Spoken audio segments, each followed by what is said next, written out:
repose sur trois dimensions. La Torah, le travail et Yafem. Et Gmilut Chassadim, la miséricorde et la bonté. Yafem. Alors, avec votre permission, on commence tout de suite. Première dimension. C'est qui Shimon HaTzadik? Alors, on explique. Shimon HaTzadik, c'est au début du deuxième temple. À quelle époque? À l'époque de Alexandre de Macédoine. C'est-à-dire à l'époque où les Grecs avaient une prise de position positive par rapport à la communauté d'Israël. Je reprends. Shimon HaTzadik, c'est un sage d'Israël. Et à son époque, Alexandre de Macédoine ou Alexandre le Grand, il est dans les conquêtes et il a une prise de position positive par rapport à la communauté d'Israël. D'où on sait ça? Alors les Chachamim vont nous raconter une histoire que quand Alexandre le Grand est arrivé aux portes de Jérusalem, les Juifs ont été l'accueillir. Et celui qui était le premier de la file, c'était Shimon HaTzadik. Et quand il est arrivé devant Alexandre le Grand, tous les soldats, et il était âgé Alexandre, et Shimon HaTzadik, il était beaucoup plus âgé que Alexandre le Grand. Alors tous les soldats, ils l'ont poussé. Pousse-toi un petit vieux. Et Alexandre a dit, arrêtez-vous. Vous ne savez pas à qui vous parlez. Alors tout le monde a été surpris parce qu'ils n'ont pas compris pourquoi Alexandre le Grand réagit de cette manière-là quand il voit un juif, un petit vieux. Il a dit, vous ne savez pas qui est en face de moi. Je dois vous faire une révélation. Tout le monde était... Quelle révélation? Alors il a dit, vous savez ce monsieur-là, eh bien, chaque fois que je devais partir en conquête, je le voyais dans mes rêves et il m'annonçait la victoire. Et donc je vous demande d'avoir beaucoup de respect pour cet homme. Parce que cet homme-là, il semblerait que c'est quelqu'un de très important, quelqu'un de saint, quelqu'un qui a énormément de qualités et de vertus. Ça, c'est l'époque de Shimon HaTzadik et de Alexandre le Grand. C'est, on va dire, 100 ans depuis au début de la création du deuxième temple. Vous savez forcément qu'après, la relation des Grecs avec la communauté d'Israël va complètement changer et elle va passer à l'extrême inverse. Et donc on va devenir victime de la culture grecque. Mais à l'époque de Shimon HaTzadik, on est encore dans une période où les Grecs ont une estime pour la communauté d'Israël. Un petit détail qui n'a aucun rapport avec le cours, mais je vous le dis quand même, si ça vous arrive de prendre le train de Jérusalem et que vous arrivez à la mairie de Jérusalem, alors d'habitude on descend parce que c'est là-bas qu'on veut aller au... Ah, vous prenez pas le train? Pour aller au côté. Quand on veut aller au côté, on descend à la mairie. Et si on continue avec le train, et on va faire encore 3 arrêts, où on arrive Shimon HaTzadik. Shimon HaTzadik. C'est-à-dire qu'il faut savoir que Shimon HaTzadik, il est enterré à Jérusalem, et qu'il y a un arrêt de train qui est à son nom, parce que tu traverses la route, tu fais 200 mètres, et tu arrives sur le tombeau de Shimon HaTzadik. Si déjà on parle de Shimon HaTzadik, alors il faut savoir que pendant des générations et des générations, les gens n'avaient pas toujours la possibilité d'aller à Lag BaOmer, sur la tombe, se recueillir sur la tombe de Rabbi Shimon Bar Yochai, parce que c'est super lent, tu vas jusqu'à Méron, c'est à côté de Tzfat, c'est au moins 2h30, 3h de route aujourd'hui. Alors à l'époque c'était beaucoup plus. Alors les gens qui habitaient Jérusalem, où ils allaient? À Shimon HaTzadik. À Lag BaOmer, ils allaient faire la Hiloula sur le tombeau de Shimon HaTzadik. Il a fait. Alors donc là on a parlé de la personne et on a parlé aussi du contenu historique. Alors qu'est-ce qu'il avait l'habitude de dire? Alors je reprends et là on va approfondir. Il avait l'habitude de dire que le monde repose sur 3 dimensions. Et tu les as traduits très bien, mais il faut faire une petite précision. Première dimension, la Torah. Deuxième dimension, Avoda. Alors le mot avoda ici est un mot qui prête à confusion. Parce qu'on peut comprendre aujourd'hui en hébreu moderne le mot avoda de deux manières. Première manière, c'est quoi avoda? C'est le travail. Un synonyme de avoda qui voudrait dire travail, c'est melacha. Melacha. Mem, lamed, aleph, chaf, e. Dans la Torah, dans les textes de la Bible, il n'y a pas marqué avoda. Il y a marqué melacha. Très souvent, il y a marqué melacha. Et deuxième traduction du mot avoda, c'est le service divin, c'est-à-dire les korbanot. Et par extension, la prière. Et là, c'est les korbanot. Avoda, c'est avodat à korbanot. Et troisième dimension, gmilut chassadim, c'est-à-dire la miséricorde, le fait de faire du chesed et de la bonté. Alors maintenant, on voudrait peut-être un petit peu approfondir cette Mishnah et on va rentrer dans le commentaire du Maharal. Alors je vais vous expliquer le Maharal. Dans un premier temps, vous n'allez pas voir tout de suite le lien, mais après, j'espère que je vais arriver à vous expliquer. Chaque être humain, juif comme pas juif, dans n'importe quelle génération, se devra toujours de créer trois dimensions. Et il devra se positionner dans trois domaines. Juif comme pas juif. Premier domaine, la compréhension de lui-même, et il devra apprendre à gérer correctement sa personnalité. Ça veut dire connaître ses bonnes vertus, connaître ses défauts, savoir gérer son comportement. Et personne n'est dispensé d'apprendre à se connaître. Et on peut dire que tous les jours, on découvre des nouvelles dimensions de notre personnalité. Et personne ne peut dire, bon, bah ça y est, je me connais, ça y est, j'ai fini. Non, pas du tout. Deuxième dimension, un être humain est appelé à vivre en société. Il n'est pas appelé à vivre sauvagement. Il est appelé à jouer un rôle dans la société. Alors ça, vous devez forcément savoir, parce que c'est très célèbre. Vous savez que dans Walt Disney, ils ont fait le film Mowgli, à partir du livre de Edward Kipling. Ça veut dire un jeune qui a grandi dans la forêt. Mais en fin de compte, ce que tout le monde ne sait pas, c'est que c'est basé sur une histoire vraie, qui s'est passée en France, dans le milieu de la France, dans les années 1700 et quelques.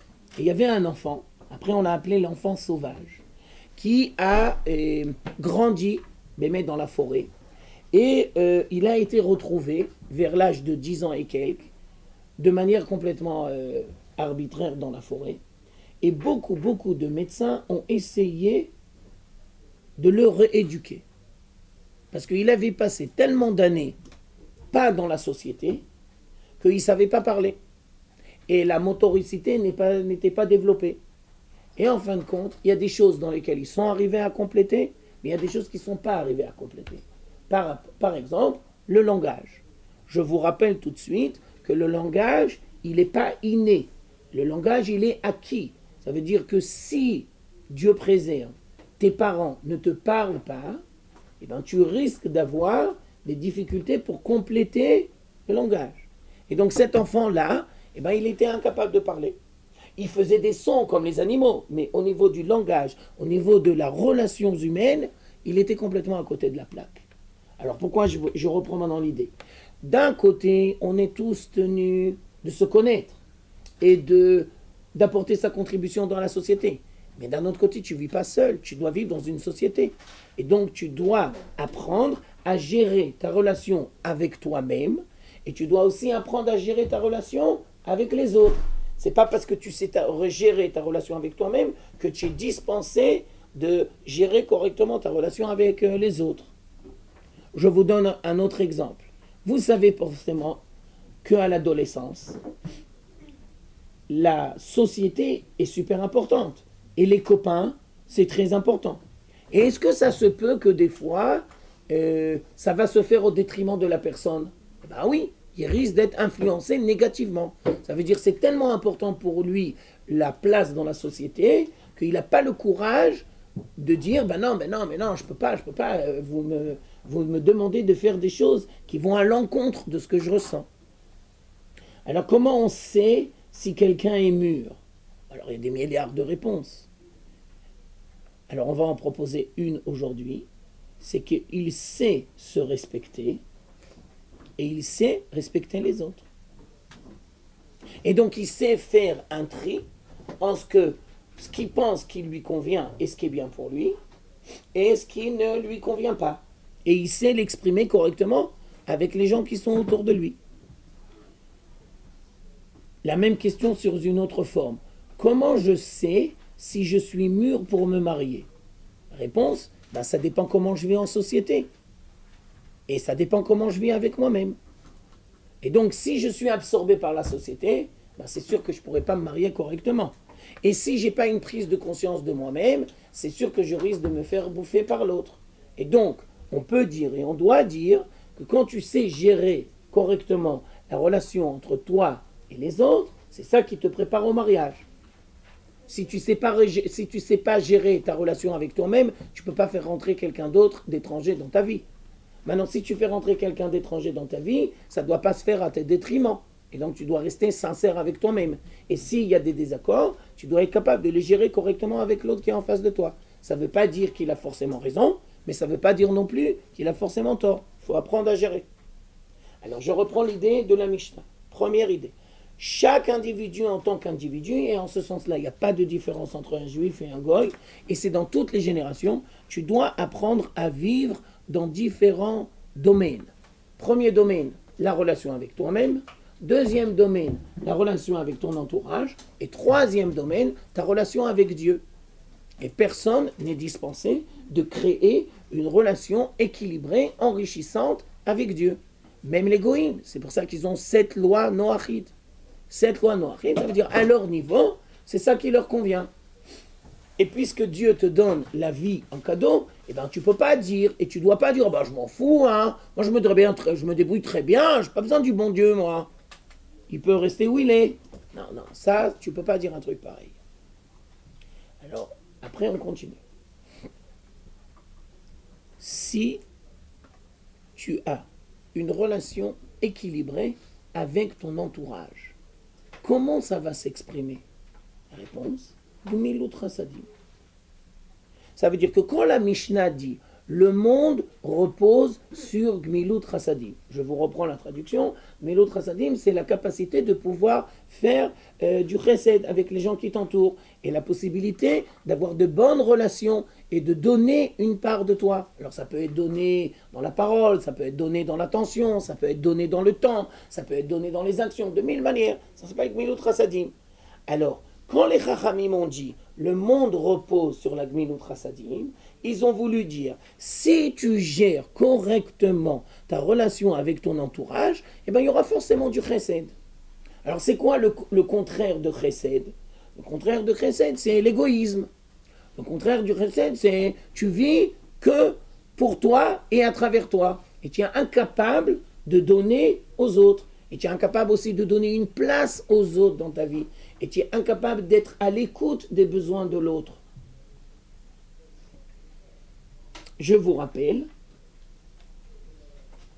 que la Gmilut Chasadim, c'est la base de tout.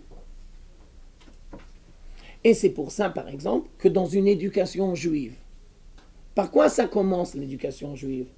Par l'éducation des mitzvot ou par l'éducation du chesed? Réponse, l'éducation du chesed. Ça veut dire, je vous donne tout de suite un exemple. Si un gosse de 5 ans, il n'a pas fait Netilat Yadayim correctement, tu le corriges ou pas? Non, c'est pas la peine. Mais si, par exemple, ce gosse de 5 ans, il est en train de battre et de donner des coups à ses copains, t'interviens ou pas? Et bien sûr, parce que c'est beaucoup plus grave. Si un gosse de 5 ans, il ment, ça veut dire qu'il est en détresse. Ça veut dire qu'il faut intervenir. Mais si un gosse de 5 ans, il n'a pas fait sa prière le matin, c'est pas forcément la fin du monde. Ça veut dire que dans l'éducation juive, il y a des priorités. Et la priorité, c'est d'abord les vertus. Et une éducation juive doit commencer d'abord avec les vertus. Maintenant, je vous donne encore une autre illustration. Imagine que tu fais tchouva. Par quoi tu commences? Les mitzvot ou les vertus? Réponse, les vertus. Ou si tu es dans un processus de conversion, ben, la même chose. Alors maintenant, je vous donne un exemple pratique. C'est la paracha de cette semaine, donc je profite de l'occasion, comme ça, on touche en même temps à la paracha. Abraham dit à Eliezer, son serviteur, « Je voudrais que tu ailles chercher, s'il te plaît, une épouse pour Yitzhak, mon fils. » Alors tous les commentateurs ont posé comme question, « Mais pourquoi, Abraham, tu me demandes d'aller tellement loin? Pourquoi tu me demandes de revenir en Mésopotamie, là-bas où toi tu as habité? Pourquoi je ne peux pas prendre une fille des peuples de Canaan? Pourquoi j'ai besoin d'aller aussi loin? » Réponse, c'est quoi la réponse? Parce qu'ils sont tous pourris. Ils n'ont pas de vertu. La preuve, c'est que la semaine dernière, c'était Sodome et Gomorrhe. Et Sodome et Gomorrhe, c'est l'expression de la pourriture de la société humaine, où il y a de la violence et il n'y a pas de vertu. Et ce n'est pas simplement la pourriture. Je tiens à expliquer que là-bas, c'est institué dans les lois de la ville qu'on ne fait pas du chesed. Ça veut dire que ce n'est pas une décision individuelle. C'est institué dans la loi. Tu ne peux pas et tu ne dois pas faire du chesed. Et si tu fais du chesed, tu seras puni. Ben ça, c'est pas possible. Ça, c'est impossible. Quoi alors? Ça veut dire que l'être humain, il peut arriver à une telle déchéance morale? Réponse, oui. Oh, bonjour, madame. J'allais dire mademoiselle, non, c'est fini. Je vais dire madame. Alors, je tiens à dire que la paracha de la semaine dernière, Sodome et Gomorrhe, elle est là pour nous apprendre que l'homme peut arriver à une déchéance morale très très dure, sans aucune limite. Et donc le contraire, c'est Gmilut Chassadim. Je me permets aussi de vous dire que malheureusement dans le monde dans lequel nous vivons, ben les vertus, ce n'est pas les priorités. Ça veut dire que quand tu vas à l'école, et ben tout de suite on va t'apprendre que la réussite professionnelle, c'est super important. On n'a pas dit le contraire. Mais les vertus, c'est plus important que la réussite professionnelle. Si tu poses des questions à des parents, on peut dire en France ou en Israël, votre fils, excusez-moi monsieur, votre fils il a réussi sa vie? Ah oui, bien sûr, mon fils il est médecin, mon fils il est avocat, mon fils il est... Alors je tiens à dire que la réussite professionnelle, elle est importante, mais il y a des valeurs qui sont beaucoup plus importantes. Parce que, je vous donne tout de suite une image, les femmes battues, eh ben, ça n'a aucun rapport avec le niveau socio-économique du bonhomme. Il peut être très instruit, il peut avoir beaucoup d'argent, il peut avoir une très grande réussite matérielle, et n'empêche que, je m'excuse de vous le dire vulgairement, mais c'est un salaud. C'est un salaud, oui. Ça veut dire il bat sa femme. Et je m'excuse, je n'ai pas l'intention de vous brusquer, surtout de bon matin, mais il peut avoir aussi une grande barbe. Ah oui, il peut être orthodoxe religieux et il bat sa femme. Ça veut dire, je tiens à vous dire que les vertus, c'est la base de tout. S'il y a les vertus, il y a tout. S'il n'y a pas les vertus, il n'y a rien. Dans la Mishnah, ça s'appelle Gmilut Chassadim. Tu commences par Gmilut Chassadim. On aurait pu dire la même question sous une autre forme. Si je dois demain me marier, qu'est-ce que je dois chercher dans mon mari?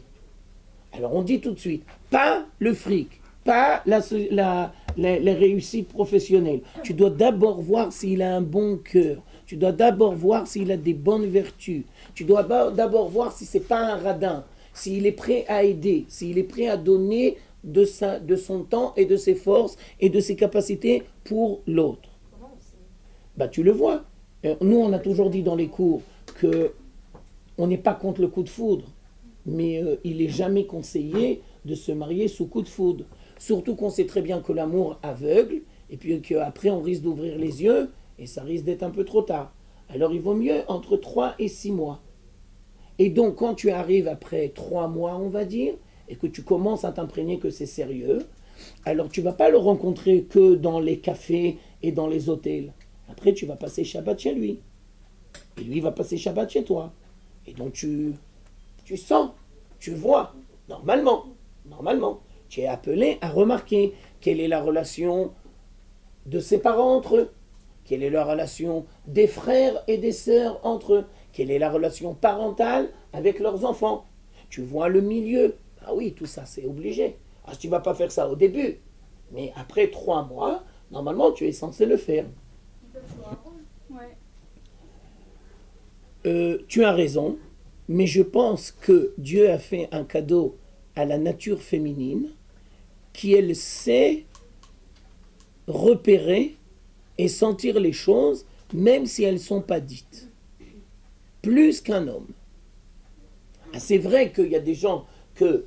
Et puis il faut dire aussi un autre truc, la vérité, elle éclate, tôt ou tard. Des fois, il y a des cas d'après le mariage. Alors c'est pour ça que je t'ai dit que tu dois être prudente, il ne faut pas avoir peur de se marier, et il ne faut pas dire que tous les hommes se sont forcément des pourris, et il faut aussi avoir confiance en Dieu, qu'il t'a préparé ton zivou correctement, il sait ce qu'il fait, mais d'un autre côté, tu dois être, on va dire, prudent, ouais, on peut dire prudent. Tu sais quoi chercher. C'est toi qui dois savoir quoi chercher. Et donc c'est le rôle des éducateurs et c'est le rôle des parents de te dire ne sois pas aveuglé par le fric, ne sois pas aveuglé par la situation professionnelle. Mais je dois aussi dire qu'en France comme en Israël, ce ne sont pas les priorités. Surtout dans le monde dans lequel on vit. D'accord.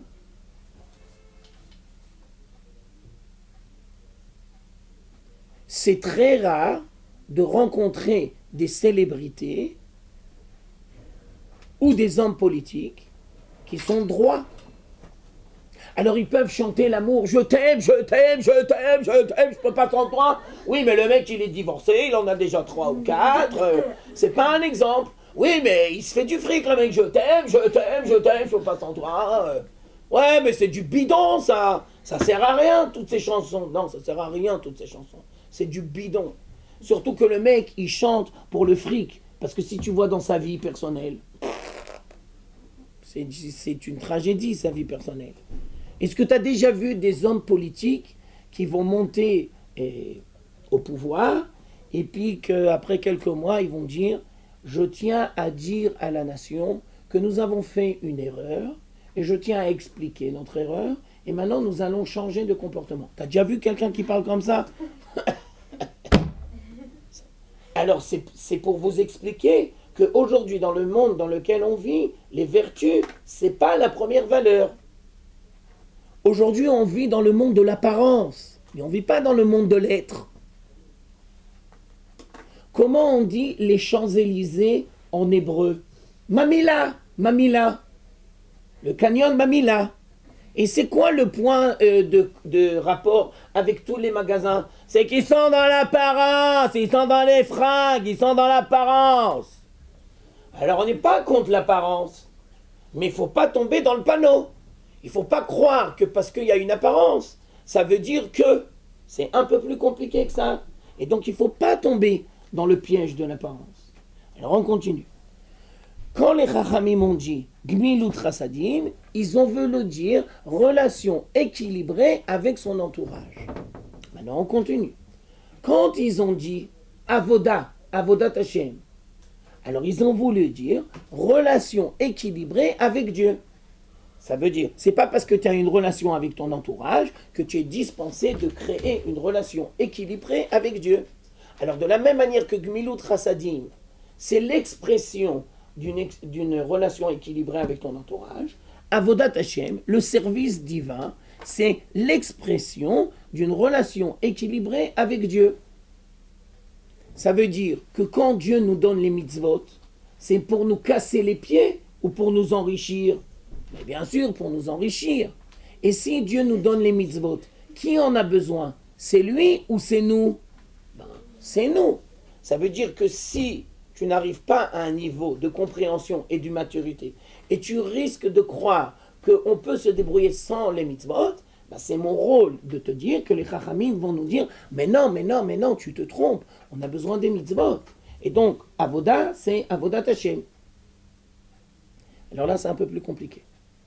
Et quand les chachamim, ils ont dit l'étude de la Torah, l'étude de la Torah, c'est pour créer des gens qui ont une relation équilibrée avec eux-mêmes. Parce que l'étude de la Torah, elle te fait prendre conscience de la vie. Et elle te fait prendre conscience de toi, et aussi de toutes les autres dimensions de la vie. C'est-à-dire que si tu étudies la Torah correctement, eh bien, tu es dans un processus de mutation, tu es dans un processus de transformation, tu es dans un processus d'amélioration. Parce que si tu étudies la Torah correctement, bah, tu ne vas jamais rester au même niveau. Alors, on n'a pas dit qu'il faut avancer vite, et on n'a pas dit qu'on travaille avec un stopper. Non. Mais d'un autre côté, c'est sûr que la Torah, elle est là pour faire avancer l'homme. Alors, quand les Chachamim ont dit que le monde repose sur ces 3 dimensions, en fin de compte, ils ont voulu dire, on se devra de créer un équilibre dans la relation avec moi-même, dans la relation avec Dieu et dans la relation avec son entourage. Et des fois, tu devras donner des priorités à cette dimension, et des fois, tu devras donner des priorités à cette dimension. Je t'écoute. Avancer dans sa relation avec soi-même. Avancer dans ses vertus, c'est pas, par exemple, créer un homme plus juste, plus droit, etc. Mais ça se matérialise dans les relations avec les autres. Bien sûr, tu as raison. Mais d'un autre côté, je vais te dire, je vais essayer de me positionner par rapport à ce que tu me poses. Est-ce que je suis appelé à choisir quel est le message de la Torah qui me convient? Bah bien sûr. Ça veut dire quoi? Ça veut dire qu'il y a des milliards de rabbanim. Et ils ont tous raison. Oui, mais on le verra plus tard dans Pirkei Avot. Assez les charav. Merci. Assez les charav. Ça veut dire que c'est toi qui dois choisir. C'est toi qui dois choisir dans quelle voie tu veux t'embarquer. C'est toi qui dois prendre conscience quel est le message de la Torah qui te fait du bien, quel est le message de la Torah qui te fait moins du bien. Maintenant, je te donne encore un autre exemple. Tout à l'heure, tu m'as parlé positif, mais maintenant, il faut parler aussi négatif. Est-ce qu'on a des lacunes? Ben, bien sûr. Est-ce qu'on a des défauts? Mais bien sûr. Est-ce que les rabbanim, ils ont des défauts? Bien sûr. Est-ce que les rabbanim, ils ont des lacunes? Mais bien sûr. Est-ce qu'il faut en prendre conscience? Bien sûr. Est-ce qu'il faut apprendre à se travailler? Bien sûr. Alors, c'est un exemple bête, bidon, ça n'existe pas. Mais c'est ça pour vous donner une image. Est-ce que dans le cours de Tobiano, on parle? Bien sûr que non. Donc, on n'est pas censé chaque semaine recommencer les mêmes bêtises. Et personne n'est là pour te dire, c'est pas le rôle de Tobiano de te le dire chaque semaine. Ça veut dire que normalement, tu dois arriver à un niveau de maturité où tu comprends. Ah non, ça, c'est pas bien. Ça, on fait pas ça. Non, ça y est, j'ai déjà fait une bêtise, je vais pas la recommencer. 2 minutes. Encore un autre exemple. Alors moi, je le dis de manière un peu crue, mais c'est pour vous expliquer un principe. Les problèmes de discipline à l'école, ça existe ou ça n'existe pas? Ça n'existe pas, c'est du bidon. Les problèmes de discipline, ça n'existe pas. C'est une invention. Alors maintenant, on explique. Un enfant perturbé ou perturbant? Perturbé. On ne dira jamais d'un enfant perturbant. On dira toujours un enfant perturbé. Et si toi, tu es éducateur, c'est quoi ton rôle? Avant de le canaliser. Il a fait, mais je te remercie. Ton rôle en tant d'éducateur, c'est d'essayer de discerner quelle est la raison, pourquoi il est perturbé. Ça veut dire, moi je suis une fois par semaine, alors j'ai pas la prétention d'être chez vous éducateur. Mais si par exemple j'étais en Kita Gimel, d'accord? Kita Gimel, c'est CE1, d'accord? Pendant des dizaines d'années, j'étais dans le scolaire, d'accord? Et on va faire un exemple. Je ne peux parler que de ce que je connais. Est-ce qu'on peut parler dans le cours de Tobiano? Mais bien sûr que non. C'est avec les filles de 20 ans ou c'est les gosses de 10 ans? Il n'y a aucune différence. Et les grands-mères de 70 ans dans le cours de... Il n'y a aucune différence. Alors maintenant, on est en Kita Gimel, d'accord? On fait CE1 et le gosse, il parle une fois, 2 fois. Attends 2 minutes. Excuse-moi, je n'ai pas l'intention de te punir. Ah, maintenant, on continue. Après 4 fois, 5 fois, il continue à parler. Alors je m'excuse, mais maintenant, tu vas écrire 1000 fois. Il est interdit de parler dans le cours de Tobiano. Ça sert à quelque chose? Non. C'est de la bêtise? Oui. Alors pourquoi tu le fais? Première raison. Parce que maintenant, je dois continuer mon cours. Et ça ne doit pas se faire au détriment de toute la classe. Et donc maintenant, il écrit. Ça, c'est être flic ou être éducateur? C'est être flic.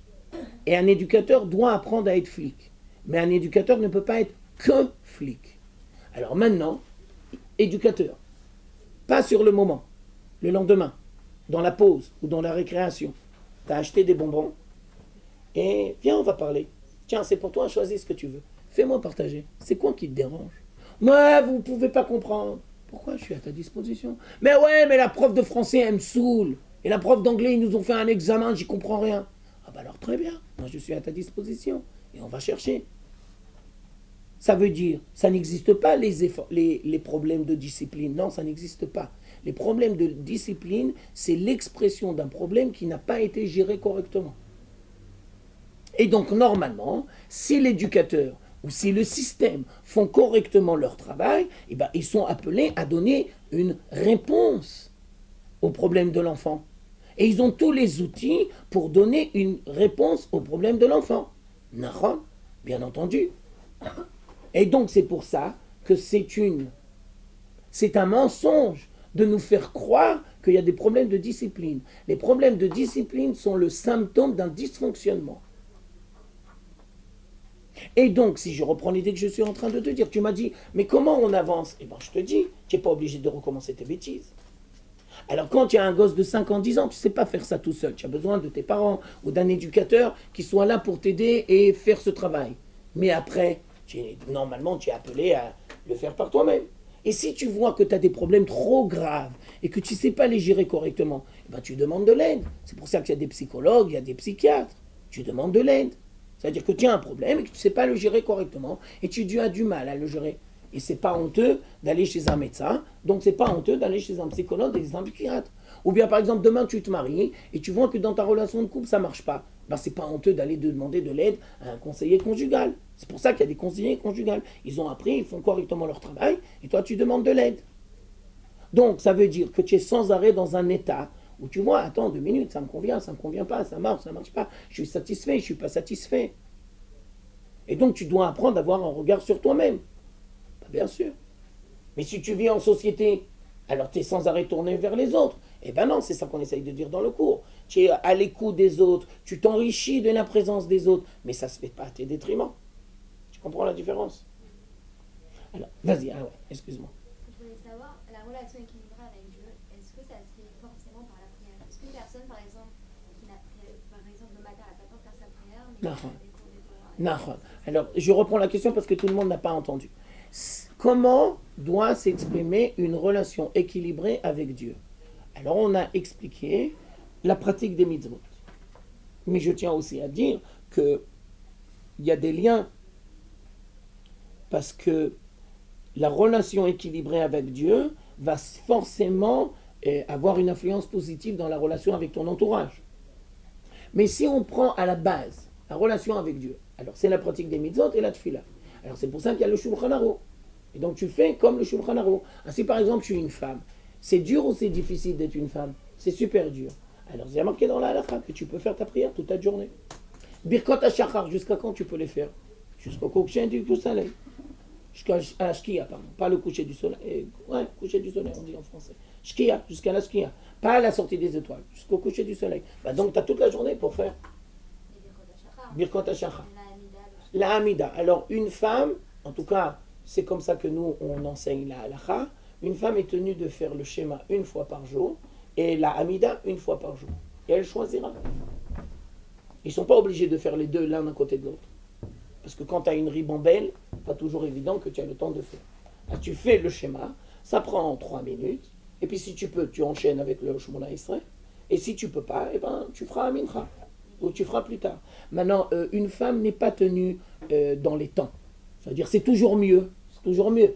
Il y a un temps pour Kriyat Shema, il y a un temps pour le Shemona Israël. C'est toujours mieux. Mais si ce n'est pas possible, ce n'est pas la fin du monde. Si par exemple, les femmes, elles se lèvent le Shabbat, toute la semaine, elles travaillent, le Shabbat, elles se lèvent à 11h30. Eh bien, elle fera Birkot HaShachar et le schéma. Et la Mida, elle ne pourra pas me faire. Non, elle peut le faire. Il y a des poskim qui disent qu'elle peut le faire. Et c'est pas forcément que les femmes mariées, ça peut aussi être des femmes qui sont étudiantes et c'est complètement crevé. Vas-y, je t'écoute. Schéma avant de dormir, oui. Mais tu n'es pas obligé de tout faire. Non, c'est deux choses qui sont complètement différentes. D'accord? Ok. Alors maintenant, là, il faut expliquer. Il faut approfondir. Alors on pose une nouvelle question. C'est quoi le contraire de Gmilut Chasadim? Alors dans un premier temps, je vous ai dit l'égoïsme. Mais maintenant, je voudrais vous donner une définition plus approfondie. Le contraire de Gmilut Chasadim, ça va s'appeler dans les textes Shfichut Damim, c'est-à-dire le meurtre. Alors peut-être je vais vous l'écrire au tableau, comme ça vous allez voir de quoi il s'agit. Alors je vous l'écris, Gmilut Chassadim, je vous l'écris exprès en abrégé, comme ça vous pouvez apprendre les abréviations. Et Shfichut Damim, il est un peu pourri celui-là, vous m'excuserez.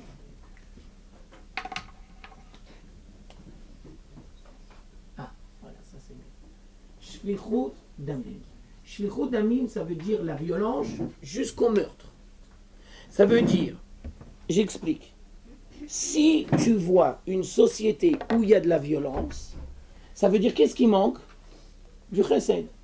Bah oui, parce que le contraire de Gmilut Chassadim, c'est Shfichut Damim. La violence, dans un premier temps, elle est verbale, et après Dieu préserve, c'est les coups, et après Dieu préserve, c'est le meurtre. La même idée sous une autre forme. Si on veut combattre la violence dans la société, c'est les flics uniquement et la prison uniquement? Mais pas du tout. C'est la réinsertion sociale. C'est parce que tu vas mettre quelqu'un en prison que tu vas forcément l'aider. Généralement, c'est le contraire qui va se passer. Ça veut dire quoi, réinsertion sociale? Ça veut dire que tu dois lui apprendre à faire le bien. Et tu dois apprendre aux gens à ne jamais porter atteinte à son prochain. Et donc, c'est pour ça que le contraire de Gmilut Chassadim, c'est Shfichut Damim. On continue. C'est quoi le contraire de Avodat Hashem? Avodah Zara, l'idolâtrie. Alors je vous l'écris aussi en abrégé. Avodat Hashem, et le contraire c'est Avodah Zara. Alors Avodah Zara, l'idolâtrie, je voudrais vous donner 3 explications. Parce que vous allez me dire, mais aujourd'hui l'idolâtrie ça n'existe pas. Alors je voudrais vous donner 3 explications, c'est quoi idolâtrie? Première explication, idolâtrie, c'est comme à l'époque de la Bible. Ça veut dire, par exemple, en Afrique, ou bien en Asie. Il y a, jusqu'à aujourd'hui, idolâtrie mamash. Ça veut dire avec les statuettes. Et donc, c'est pas difficile à comprendre que dans beaucoup de parties du monde, on est encore resté à l'idolâtrie. Deuxième explication. Alors ça, c'est un peu plus approfondi. Beaucoup de commentateurs ont posé la question: pourquoi Maïmonide a rédigé toutes les lois qui concernent l'idolâtrie? Maïmonide, je vous rappelle, il a vécu en Espagne, après il a vécu en Égypte, un petit peu en Israël, et il a fini sa vie en Égypte. Et une grande partie de sa vie, il était en Espagne. Alors, la question c'est, pourquoi, monsieur Maïmonide, vous avez eu besoin de nous rédiger toutes les lois qui concerne l'idolâtrie? Apparemment, on n'a pas besoin. Non, tu t'es trompé. Parce que Maïmonide, il est fidèle à son enseignement. Et le christianisme, c'est de l'idolâtrie. Et donc, quand tu dis idolâtrie, tu dois dire, première explication, les statuettes, style l'Asie ou bien l'Afrique. Deuxième explication, c'est le monde chrétien. Alors, on explique. Pourquoi le monde chrétien, c'est de l'idolâtrie? Parce que les chrétiens ne font plus la différence entre l'homme et Dieu. Et si tu prends un homme et tu le transformes en Dieu, eh bien ça s'appelle de l'idolâtrie. Mais c'est la même chose. Parce qu'après qu'il est mort et qu'il est ressuscité, il est devenu le Fils de Dieu. Et on fait l'adoration du Fils de Dieu. Ben ça, c'est de l'idolâtrie. Alors je vous pose la même question sous une autre forme. Est-ce qu'on a le droit de rentrer dans une église? Non, ma putain, jamais. Est-ce qu'on a le droit de rentrer dans une mosquée? Oui. Parce que Maïmonide nous a expliqué que l'islam, c'est pas de l'idolâtrie, mais le christianisme, sous toutes ses formes, c'est de l'idolâtrie. Toutes ces formes, ça veut dire grec orthodoxe, les russes orthodoxes, les chrétiens, les protestants. D'accord? Christianisme, sous toutes ses formes, c'est de l'idolâtrie. Donc c'est très très grave. Par extension, nouvelle explication de l'idolâtrie. Alors ça c'est un peu, il faut le dire avec prudence. Le culte de la personnalité. Le culte de la personnalité, c'est de l'idolâtrie. Alors je m'excuse de vous dire ça, je n'ai pas l'intention de blesser personne. Est-ce que le rabbi de Lubavitch était un géant de la Torah? Mais bien sûr. Est-ce que c'était un grand sadique? Oui, mais c'est pas Dieu. Et donc il est mort. Oui, il est mort et il est enterré. Oui, mais son âme est éternelle. Oui, comme toutes les âmes. En ce sens-là, il n'est pas différent de toutes les juives. Ça veut dire, il faut bien comprendre que nous aurons l'interdiction de faire le culte de la personnalité, même des plus grands de la génération. Ça veut dire, je vous donne une illustration. Est-ce qu'on peut mettre, on l'a dit ça déjà dans les cours précédents, est-ce qu'on a le droit de mettre des photos de Ravanim dans sa chambre ou dans une maison d'études? Oui. Mais où on a l'interdiction? Dans la synagogue. Bah oui, c'est de l'idolâtrie. Et donc, on ne devra jamais tomber dans le culte de la personnalité. Même des rabbinim. Ouais, vas-y.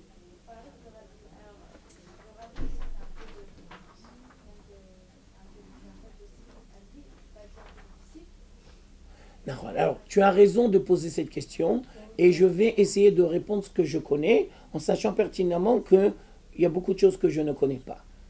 Le rabbi, premièrement, n'a jamais dit et n'a jamais écrit qu'il est Mashiach.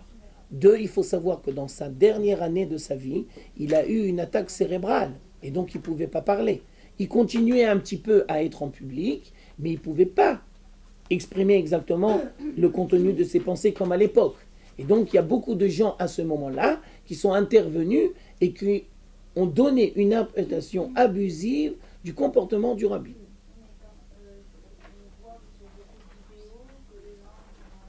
Ouais, alors ça, c'est le danger. C'est le danger du culte de la personnalité.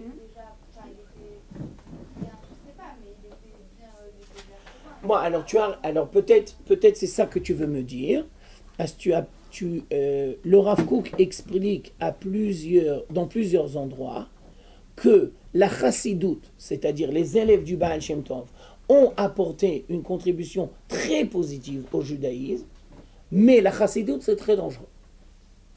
Et je te rappelle que le fondateur de Chabad, c'est le Rabbi Shneur Zalman de Ladi, et à son époque, le Gaon de Vilna n'a pas voulu le rencontrer. Pourquoi ? Parce que le Gaon de Vilna a compris que la chassidoute risque de tomber dans l'idolâtrie et dans le culte de la personnalité. Et donc à l'époque, ça a fait une guerre très importante entre les mitnagdim, ça veut dire les élèves du Gaon de Vilna, ceux qui étaient contre, et la chassidoute. Aujourd'hui, c'est plus comme ça.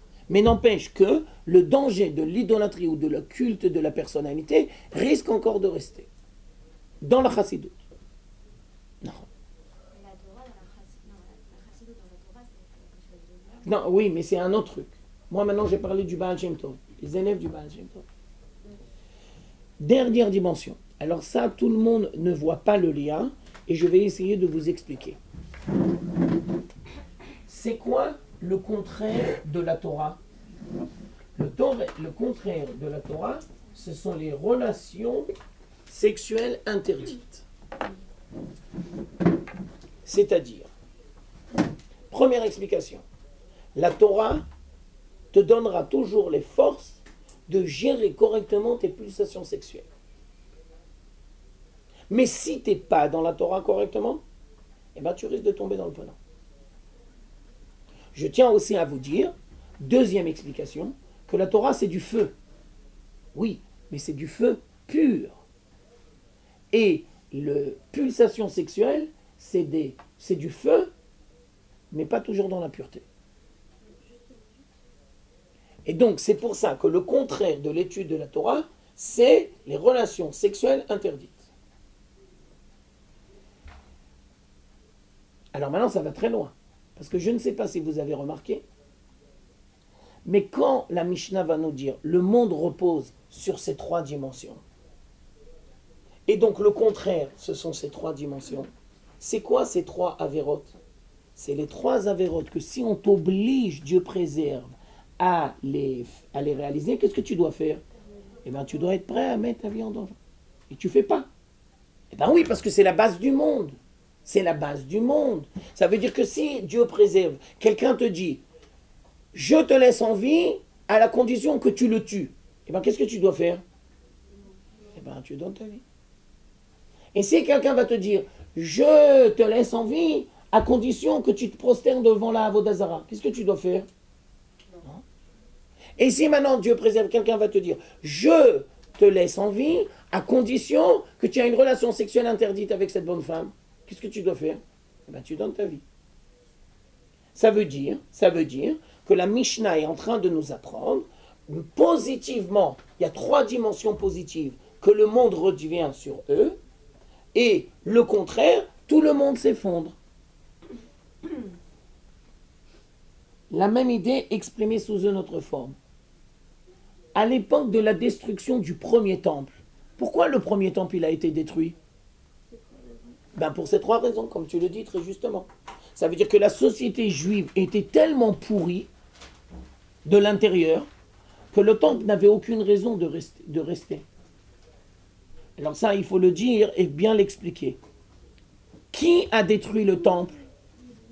Les Juifs. Ça veut dire, on explique. L'édifice, c'est le roi Nabuchodonosor.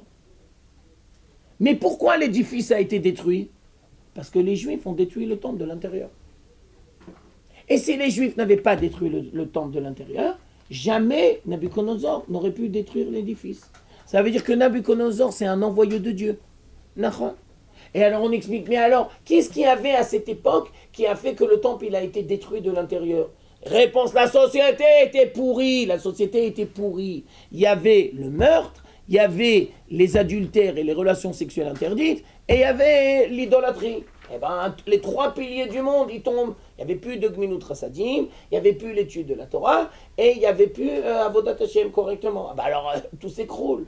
Oui, tout s'écroule. Alors, je fais une pause parce que je vous ai dit beaucoup d'idées. Je résume et après, je voudrais continuer. Pourquoi la Mishnah va nous dire que le monde repose sur ces 3 dimensions? Parce que tu dois comprendre que le contraire de ces 3 dimensions, le monde s'écroule. Ça veut dire que s'il y a... Alors là maintenant je reprends et j'approfondis. S'il y a le meurtre, ça veut dire que les relations humaines sont complètement pourries. S'il y a l'idolâtrie, ça veut dire que la relation avec Dieu est complètement pourrie. Alors maintenant ça va très loin. S'il y a les relations sexuelles qui sont interdites par la Torah, ça veut dire que tu n'es pas un bonhomme. Non, tu es comme une bête qui cherche le plaisir sexuel. Et donc tous les 6 mois, il change de bonne femme. Il a 10 milliards de copines. Tu es comme les bêtes. Tu cherches une satisfaction sexuelle. Et donc de la même manière que la Torah, elle est là pour te faire grandir, les relations sexuelles, ils te détruisent. Et donc c'est pour ça qu'il faut apprendre à les gérer correctement.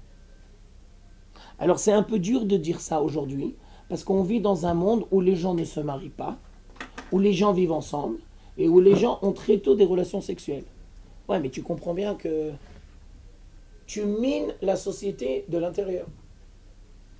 Tu crées des gens qui sont incapables de gérer correctement leurs relations, ni avec eux-mêmes, ni avec le prochain. Parce que si tu cherches dans la relation avec l'autre uniquement une satisfaction sexuelle, pas possible. Vas-y. Une personne qui est comme ça, elle est irrécupérable? Non, il y a toujours la tchouva. Il y a toujours la tchouva, mais c'est difficile. Et ça demandera du travail. Et ça demandera une prise de conscience. Alors là, je vais dire quelque chose que je ne serai pas obligé de le dire. Mais comme vous êtes à cet âge-là, alors je crois que oui, je vais le dire. Mais pourquoi la Torah, elle nous a interdit Issur Negiya? Ça veut dire interdiction d'avoir une proximité entre les hommes et les femmes. Aussi bien pour les gens qui sont célibataires que pour les gens qui sont mariés. Pourquoi la Torah, elle nous dit ça? Alors on explique. Parce que le contact physique, il va enrayer la relation humaine. Ça veut dire que s'il y a un contact physique, tu risques de tomber dans le panneau que tu as créé une vraie relation humaine avec l'autre. Et c'est une erreur très grave. Et donc la Torah va te dire, fais très attention. Tu dois apprendre à gérer correctement ta relation de ton corps avec la relation du corps de ton prochain. Je vais encore plus loin dans mon analyse parce que malheureusement beaucoup de gens se trompent. L'interdiction d'avoir une proximité du corps, c'est avant le mariage ou après le mariage? Eh bien les deux. Deux minutes, j'explique l'idée. Mais les deux. Ça veut dire que le cycle menstruel va engendrer que pendant 2 semaines, un mari ne va pas toucher son épouse. Mais alors, si on ne peut pas le toucher, alors on ne peut pas vivre ensemble en paix et on ne peut pas avoir l'amour. Alors ça veut dire que c'est une relation conjugale très mauvaise et très malade. Ça veut dire que si tu dois à chaque fois passer par le corps, ça veut dire que tu es dépendant du corps. Alors, qu'est-ce que la Torah propose? La Torah propose que tu dois avoir une relation par la parole et uniquement après le corps. Mais jamais l'inverse. Tu devras toujours avoir une relation avec ton mari d'abord et surtout avec la parole. Et après le corps. Et ne jamais inverser. Je t'écoute 2 minutes, je voudrais encore dire encore une autre idée. Alors je m'excuse parce que je sais que ce sont des sujets qui sont douloureux, mais nous vivons dans une période qui est tellement perturbée qu'on est obligé de dire les choses. C'est quoi le viol? Le viol, c'est relation du corps sans passer par la parole. Et bien ça, c'est du viol. Ça veut dire viol, ça veut dire c'est une marque de violence. Tu ne peux pas et tu ne dois pas avoir une relation avec l'autre dans son corps si ça ne passe pas par un consentement et par la parole. Dans aucun cas. C'est interdit. Alors il y a une histoire très grave dans la Bible où il y avait un des fils de David qui s'appelait Amnon. Il a vu une femme très jolie. Il a rêvé d'avoir une relation sexuelle avec elle. Il a tout fait pour avoir une relation sexuelle avec elle. Et qu'est-ce qu'il a fait après? Il l'a zigouillée.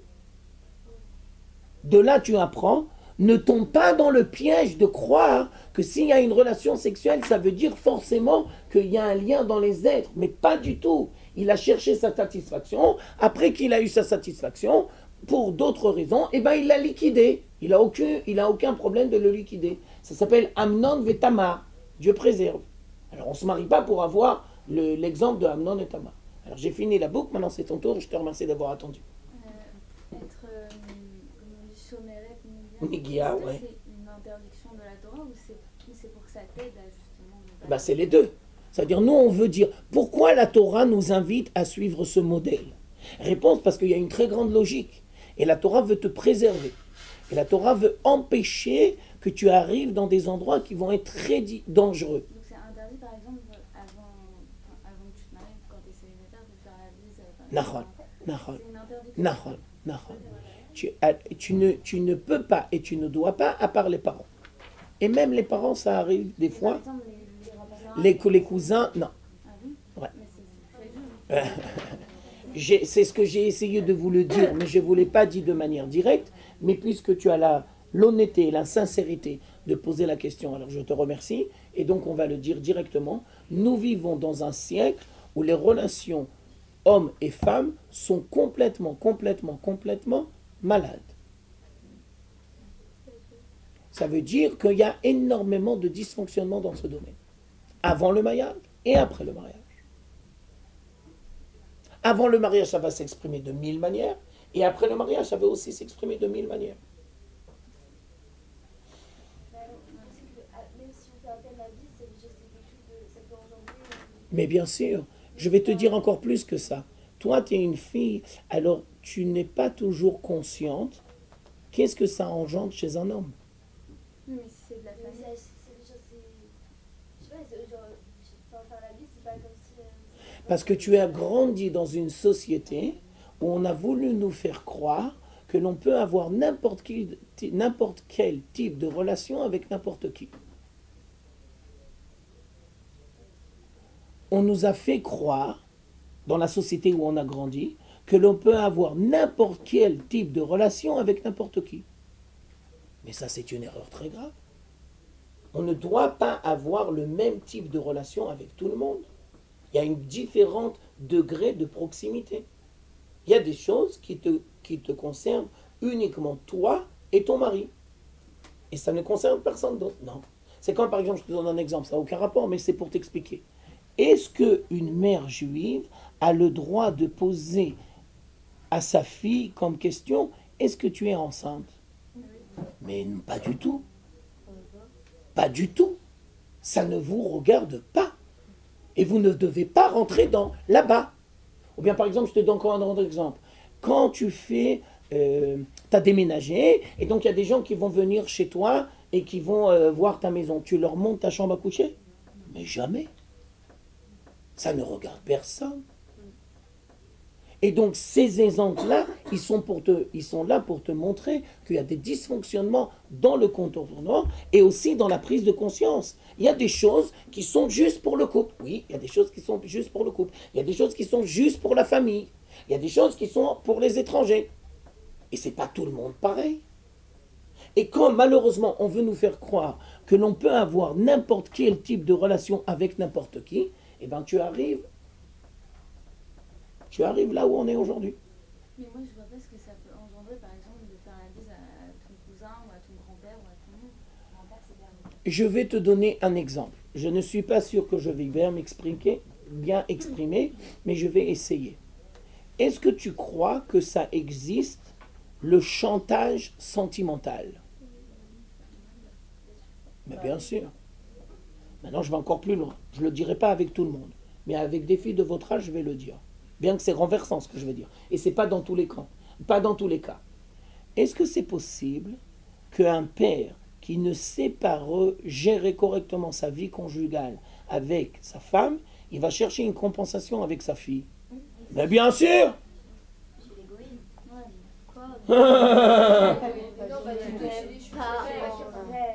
Et maintenant je continue. Est-ce que c'est possible que monsieur mon oncle, il a une relation avec sa femme? C'est pas... Alors il a trouvé une solution. Il y a des petites filles sympas de 20 ans, pourquoi pas?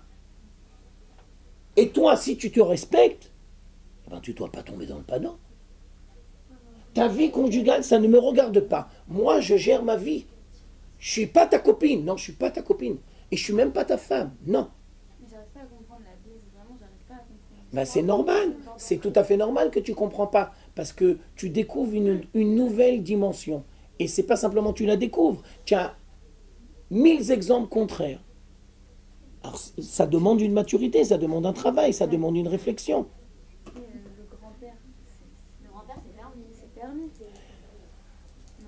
Normalement, un grand-père, il n'a pas besoin de ça. Il saura montrer des marques d'affection de 1000 manières. Tu peux passer par là, mais tu n'es pas obligé de passer par là. Vous oubliez, je crois, que la capacité de bénédiction qu'il y a entre un homme et une femme peut être extraordinaire, mais vous oubliez ou vous n'êtes pas suffisamment conscient que les dangers qu'ils peuvent avoir dans une relation d'un homme et d'une femme, je m'excuse de vous le dire comme ça, mais tu joues avec le feu. Et le frère? Le frère, c'est permis. Je suis d'accord avec toi, mais tu demanderas à beaucoup de filles, est-ce que ça leur est arrivé d'être incapable de lire à l'autre ce qu'elle pense vraiment? Et ils ont fait, mais est-ce que tu peux imaginer qu'il y a des filles qui font la bise à certains garçons, mais en fin de compte, si tu leur demandais leur fort intérieur, ils ne voudraient plus le faire. Et peut-être forcément pas avec lui. Mais ils n'ont pas la force. Pas la force de dire par rapport à s'afficher contre. Et donc tu apprends à ne plus te respecter. Tu fais les choses parce que ça devient une habitude ou bien parce que tu vis en société, mais tu n'es pas à l'écoute de ta voix intérieure. Et normalement, un homme et une femme doivent toujours être à l'écoute de leur voix intérieure, d'abord en priorité. Et tu ne dois pas tomber dans le chantage sentimental. Ça veut dire que tu ne feras jamais les choses parce que c'est comme ça, quoi. On a l'habitude, quoi. Mais ça, c'est le début de la fin. Ça veut dire que tu crées des gens qui ne sont plus conscients de ce qu'ils pensent à l'intérieur. Mais je ne peux pas le sentir, le mec. Je ne peux pas le voir en peinture. Il m'a blessé hier et avant-hier. Alors pourquoi je dois lui faire la bise? Parce que je n'ai pas le courage de dire la vérité. Et je n'ai pas le courage de me positionner par rapport à lui. Alors je lui fais la bise. Même une fille avec laquelle je suis énervée, si je suis énervée avec une fille, je peux lui faire la bise. Oui, mais tu comprends bien aussi, j'imagine, que les relations entre filles, ça doit aussi apprendre à être géré correctement. Et tu sais aussi que les relations avec hommes entre eux, Ça aussi, ça doit être géré correctement. Je sais que c'est un sujet qui est renversant, alors c'est pour ça que je vous en parle, mais je ne voudrais pas non plus trop m'attarder. Mais n'empêche, je vais vous donner un exemple. Alors je fais attention à ce que je dis parce que ce n'est pas dans tous les cas. Je fais très attention à ce que je dis, ce n'est pas dans tous les cas.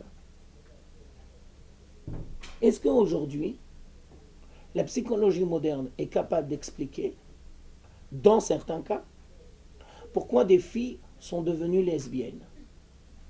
Réponse bien sûr que oui. Parce que l'exemple du mari qu'elle avait en face d'elle et l'exemple de l'homme qu'elle avait en face d'elle, c'est son père. Et son père, c'était pas... Et donc elle a peur. De manière consciente ou inconsciente, elle a peur chaque fois qu'elle voit un bonhomme. Parce que chaque fois qu'elle voit un bonhomme, qu'est-ce qu'elle se rappelle? Son père. Et où elle se sent en sécurité? Chez sa mère ou chez les femmes. Ça ne veut pas dire qu'elle est. Non. Mais c'est le terrain propice.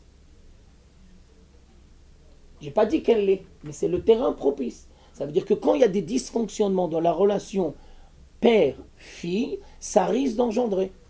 Pareil pour les homosexuels. Et la même chose. La même chose. J'ai pas dit dans tous les cas. Mais aujourd'hui, c'est prouvé psychologiquement. Il y a des écrits qui ont été faits là-dessus. Et je tiens aussi à dire que c'est pas toujours conscient. Ça veut dire qu'à l'intérieur de toi, tu as une peur de l'autre que tu n'arrives pas à exprimer. Et donc, où tu te sens en sécurité? Dans les gens qui ont le même sexe que toi. Mais tu comprends bien que tu risques d'arriver... Vas-y. Attends, il est 10h05. Jusqu'à... alors, dernière question et on continue. Dans ce cas, on aurait chez un avec les femmes aussi, c'est des femmes tordues.